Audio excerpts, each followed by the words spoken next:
Today we're going to examine leading and working in teams in professional settings. The nature of the modern workplace is one in which you cannot be a solitary colleague. You cannot be someone who decides that you want to do it all yourself.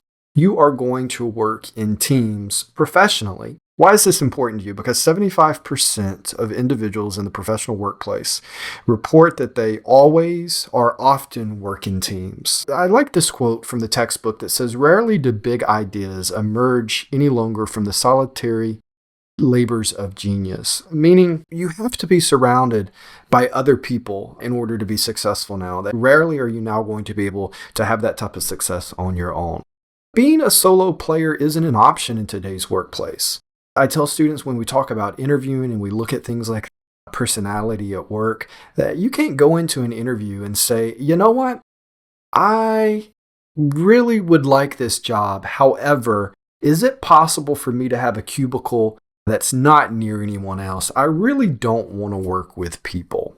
That just isn't an option in today's workplace. Team players are more highly valued today than rugged individualists. Single combat warrior, that bright, purposeful worker, tends to suck up a lot of oxygen in an organization.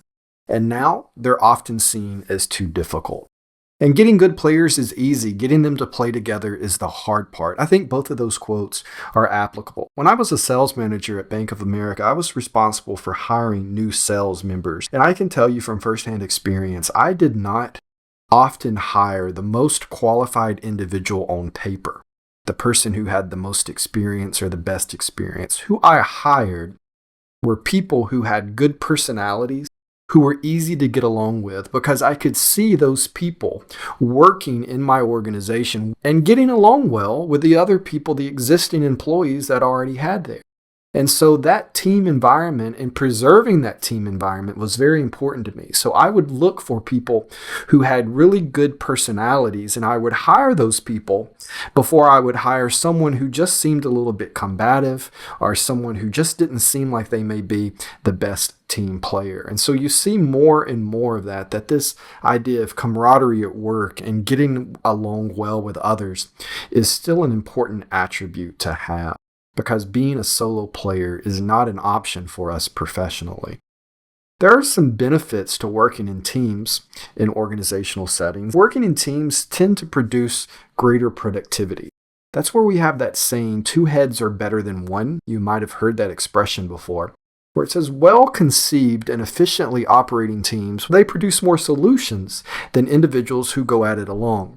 And the solutions that those teams are producing are likely to be better solutions than something that just one individual person or one solo practitioner comes up with. Now, the accuracy of an effective team is also higher than the accuracy of isolated individuals' work. And what that means is that when you're working in teams, there are other people there who are looking at the outcome of whatever it is that you're producing.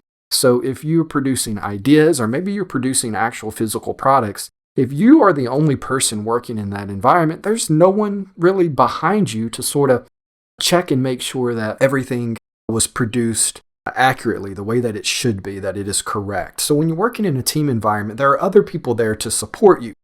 Now, also, our people are normally more committed to something if they have a part in making that. So effective teams have a group of people who are working together for a common good. And as a result of that, they are more committed to the outcomes and working processes of those teams. So there's 5 characteristics of work groups or teams. Work groups is defined as a small interdependent collection of people with a common identity who interact with one another, usually face-to-face, and over time in order to reach a goal. And so the first is size. A work group must be at least 3 people in size. So most experts say that 2 people working together is not considered a team or a work group, because the partners, when there's just 2 of you, you don't interact in the same way that 3 or more people would interact. So the textbook says, for instance, 2 people working together can resolve disputes by only having to persuade each other. When there are 3 or more people, well, you can't just persuade the other person in the group. It's a little bit more difficult. You have to compromise. So in groups, members can form alliances and they can force pressure on the other people. That's oftentimes you'll hear people in a group say, well, we're going to go with majority rule. So if there's 5 of you in a group, if 3 of you agree on an outcome, then that majority rules. The 2 people who have a difference in opinion are outvoted or overruled in that instance. The second characteristics of work groups is shared purpose. And think, for instance, guests at a reception or attendees at a conference convention might talk with one another, but unless they share a mutual goal, they will not collectively accomplish anything. So there has to be a shared purpose or a shared goal present in order for a work group to be identified. The third characteristic is that there's interaction over time. A group that interacts over a period of time develops particular characteristics. So for example, that group will tend to develop shared standards about what is appropriate behavior that its group members are expected to meet. Typical expectations may involve how promptly meetings begin, when meetings are held, what each member is expected to contribute, what are the tasks, what kind of humor is appropriate in the group, what are the rules, and so forth. And that is based over interactions over a period of time. So the longer you work together in a group, the more comfortable you're going to be. And therefore, the better the outcome of working in that group should be in terms of some of the characteristics that we have already talked about. The fourth is interdependence, and that's the characteristic of teamwork that says group members don't just interact, they depend upon one another.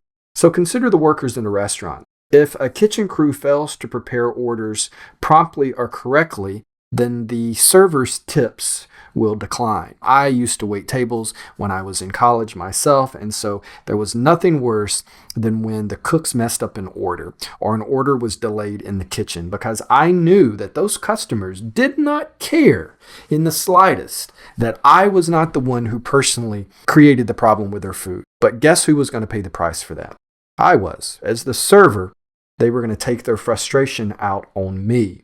And so there is an interdependence among group members that say we depend upon one another when we are part of a group. Now, there's also 7 types of power and influence of group members. It is important to note that most teams have a designated leader. Now, that might be a supervisor, that might be a chairperson of a committee, it might be a coach of a team, it might be a manager, but there is some designated leader who has the formal authority and the responsibility to supervise the task at hand. There are also self-directed work teams, and those are a little bit different because if you're part of a self-directed work team, well, you're responsible for managing your own behavior in order to get a task done. So maybe your boss says, you know what, you guys need to do this. This is the goal that I want you to accomplish, and I want you to work together and I want you to get it done.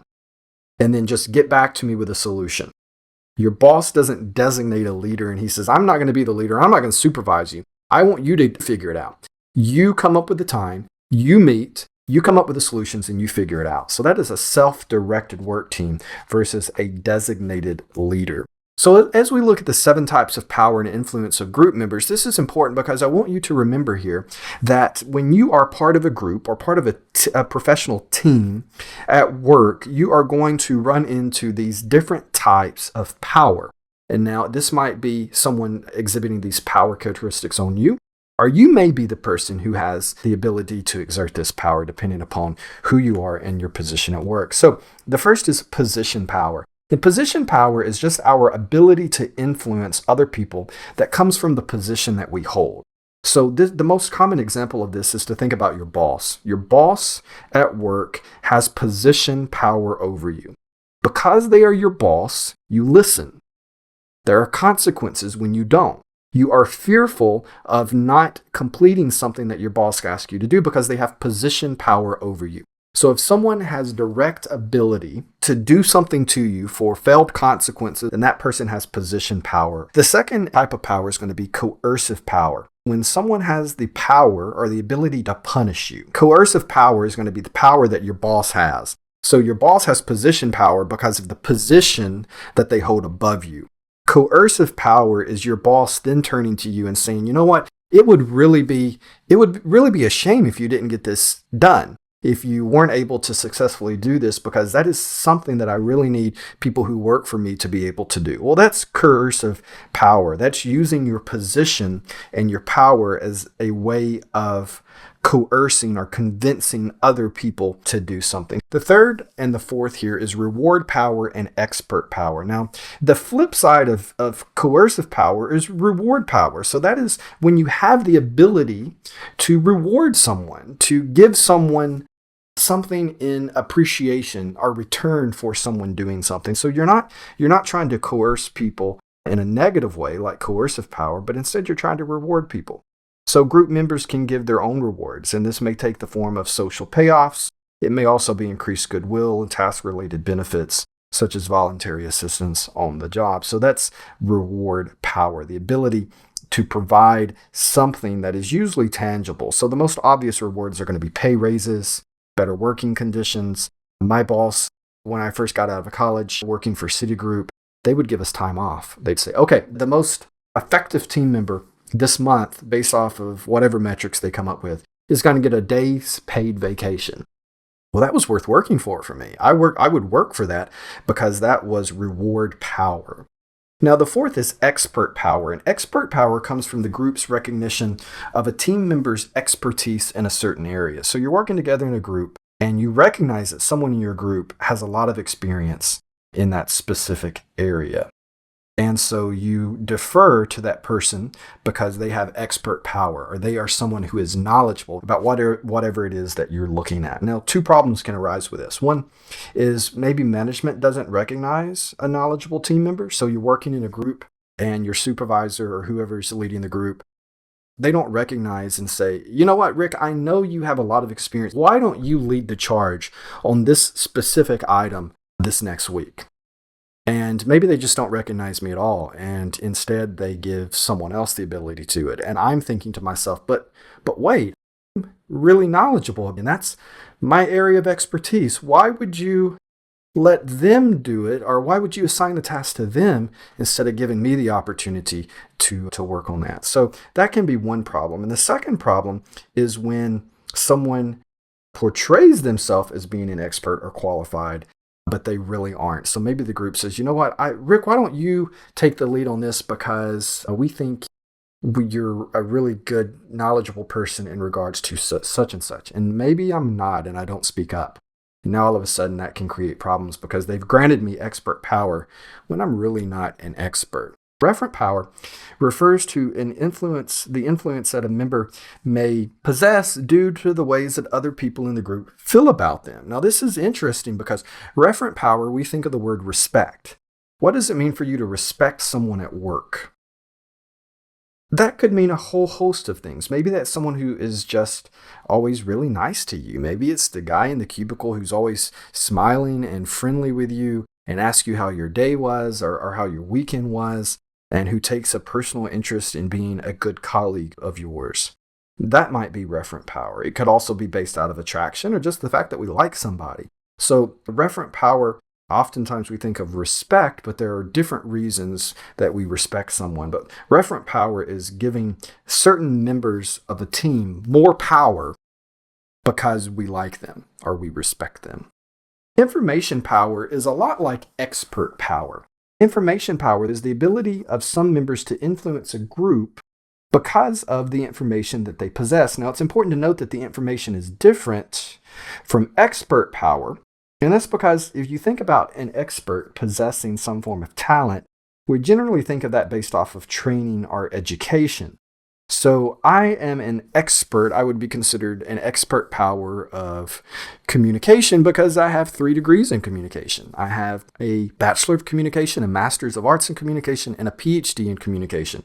So I have expert subject knowledge that is based off of education and training. I've been teaching communication for a long time now. Now, information is different from that because that's just saying, you know what, someone is very knowledgeable at something. Can you be knowledgeable about communication and not have a degree? Of course you can. That is information power. That just says that someone, a group member, has knowledge of a specific thing, and therefore they have information power. Now, information power, we'll say, is the foundation for expert power. So if you have information power, it is likely over time with training and education, you're likely to develop that into more of a expert power instead of information power. And the last type of power here that you're going to see in groups is going to be connection power. And connection power is an interesting one because this says that as we are part of a team, that other people in that team may have influence over us simply based off of the connections that he or she has with important people. And that could be important people within the group that we're on, or it could be important people outside of the group. So maybe your boss is really good friends with your friend Karen. And he says, okay, well, now I'm going to put the 10 of you in a group together. And I'm going to try to impress Karen because I know that Karen is really close to the boss and her opinion matters. And I really want that promotion and raise. And I would love for her to put in some good words for me. I would love for her to go to my boss and say, you know what, Rick is a really good employee in the following ways. And so that would be a connection power. Somebody has a little bit of influence within the group. The classic example of connection power is when the boss's son or daughter works with you or works in the same job.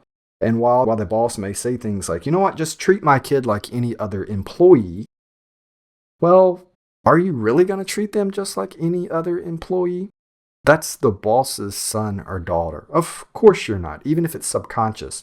And that is the definition of connection power. The teams are also governed by 3 roles, and I find this particularly interesting because they are functional roles that team members have within groups. We define them as task roles, relational roles, and dysfunctional roles. You will play one of these or multiple roles within a group. And the first is information or opinion giver. And these people in a group are going to be those who offer facts and opinions that are relevant to the teamwork. The second is going to be the starter or the energizer, and these people are going to be those who initiate and encourages task-related behavior. So maybe in a group meeting, you're sitting around and everyone's talking about the weekend that you had, and you're the starter or the energizer, and you say, all right, guys, well, we better really get going on this. We've got a deadline to meet, so we need to get started. The third is a direction giver, and this person is going to be someone who provides instructions. A summarizer is someone who reviews what has been said, and they identify common themes or progress. Sometimes groups have someone designated with team meetings that they take notes, and they say, okay, well, Rick, you're going to take notes today, or you're going to record the minutes. So it might be my formal or informal role to review and keep track of what other people have said, and then to identify common themes or progress as a result. You may also be the diagnoser, and this is someone who observes or offers observations about task-related behavior of the team.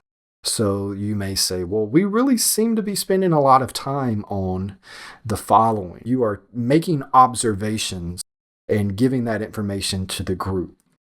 There's also gatekeepers, and gatekeepers are individuals who they regulate the participation of other members. And this is important because this is going to be the person who says, you know what? No, we all of us have to be in attendance at the meeting. And then we have reality testers. And reality testers are important because those are people in the group who speak up and say, you know what? That's a really good idea that you have, but I don't really think that's feasible based off of our timeline or based off of our budget, etc. So you're the reality testers. You're the ones saying, you know what? Great idea, but maybe not feasible today. Those are all task roles that you or others may have within a group.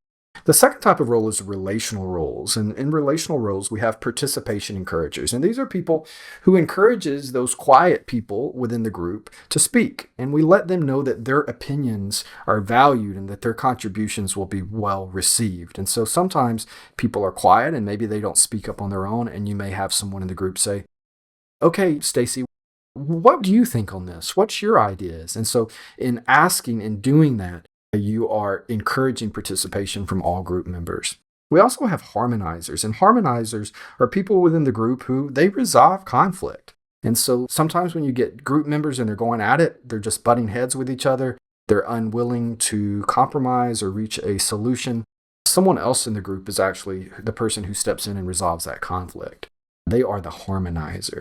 We also have tension relievers, and these are people who use humor or other devices to release frustrations and anxieties. And so I like to think of myself as a funny person. I was always the class clown. I like to make people laugh. And so I'm a tension reliever. I am the person that if it's really If a meeting or something is really stressful and I can sense the anxiety, I like to make people laugh and break that frustration, anxiety up. We also have the relational role of evaluator of emotional climate, and these are people who offer observations about relationships among group members. For example, I think we're all feeling a little bit defensive right now. Or maybe they say, well, Bill, what I hear you voicing frustration with is your perception that people don't trust your judgment. So these are people who evaluate the overall emotional climate. We also have praise givers, and praise givers are important because these are people who reinforce accomplishments and tell people, hey, I really value the work that you're doing. You're doing a great job. Keep it up. When we hear praise, guess what? We're more likely to want to continue the same type of behavior. So praise givers are important. And the last relational role is empathic listener, and these are people who listen without evaluation to personal concerns of members. So maybe you're just a really good listener, and several people of the team come to you to voice their concerns. Well, I'm really concerned about our deadline, or I'm really concerned that not everybody within the group is pulling their own weight, etc. So maybe you're the empathic listener. And the third type of role is dysfunctional roles. We're going to call this guy, let's say Kevin. He looks like a Kevin to me. So Kevin, he has a dysfunctional role as a team member. He is just someone, maybe he's a blocker. He's someone who prevents progress because he's always raising objections, always saying, no, I object. I really don't think that we should do this, or I really don't think that that's a good idea. Maybe Kevin is an attacker, and as an attacker, that is someone who aggressively questions other people's competence or motives. So maybe Kevin says in a meeting, why is Rick qualified to lead the discussion on XYZ? That would be viewed as an attacker mentality. These are some interesting ones, and this is recognition seeking, and this is repeatedly and unnecessarily calling attention to oneself by relating irrelevant experiences, boasting, and are seeking sympathy. So this is making it all about you. No one likes to work with people who only care about themselves, and that is a recognition seeker. A joker is someone who uses humor, but they use humor too much. They use it excessively, and that can result in the distraction of team members or keep people from being productive. And lastly is the withdrawer, and this is someone who refuses to take a stand or maybe even participate at all. Maybe they cover up their feelings and they don't respond to other people's comments within the team or even request. Now you'll see here as we conclude today's lecture some different variables that are attributed with productivity from teams. And these are some things that you can do that will ensure that you always are successful within the team environment professionally. Members are clear and they agree with team goals. You should always set goals, regardless if that is a self-directed team or if it is a team that's been put together by a supervisor or boss. Very first thing you should do is sit down with the team members and say, what are our goals? What is it that we're trying to accomplish? And if you do that, and only if you do that, can you hold yourself and others within the team accountable for those team goals? If you don't know what you're working towards, guess what? You're probably not going to accomplish anything. The second thing here is that tasks are appropriate for teams versus individual solutions. The textbook talks about there's a few different ways to identify whether or not something should be done on a team-based approach or as a group approach. And for individual work, if something can be done with limited knowledge and information, well, you can do that as an individual and not as a team. If something is a simple task, it doesn't require a lot of people, it may also be better suited for an individual versus a team. If there's limited time available or members don't really care about the outcome, then it also may be something that is better suited for.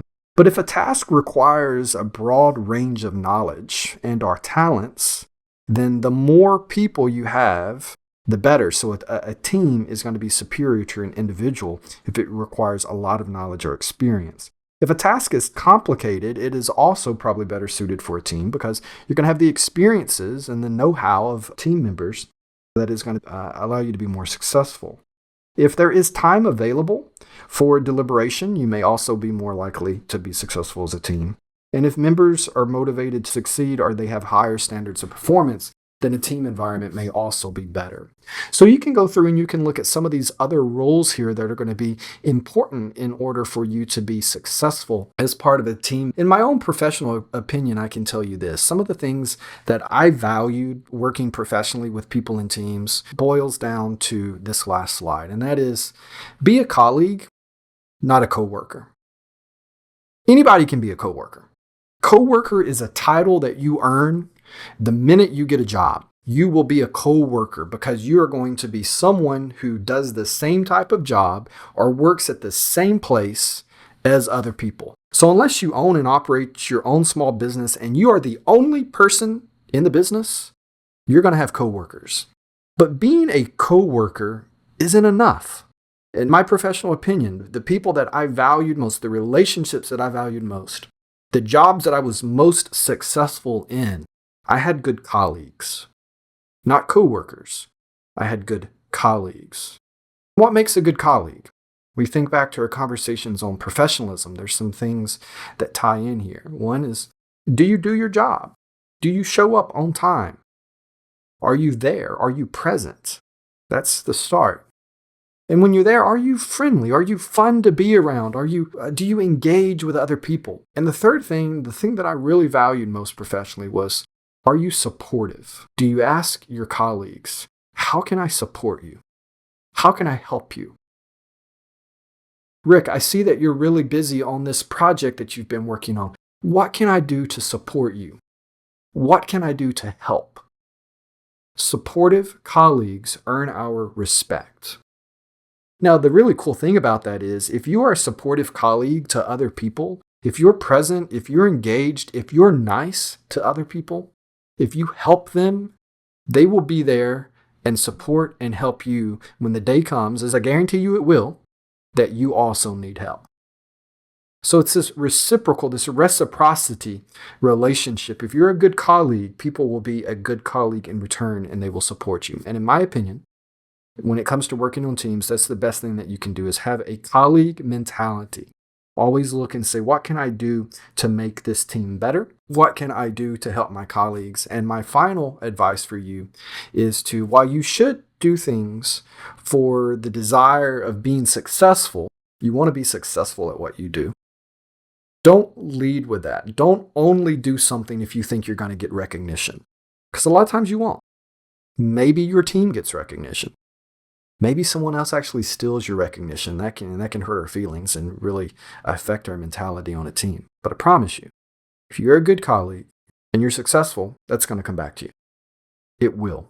I've seen it happen in my own life. I've seen it happen in the lives of countless friends. Don't always do something solely for the recognition. Be a good colleague. It'll come back to you.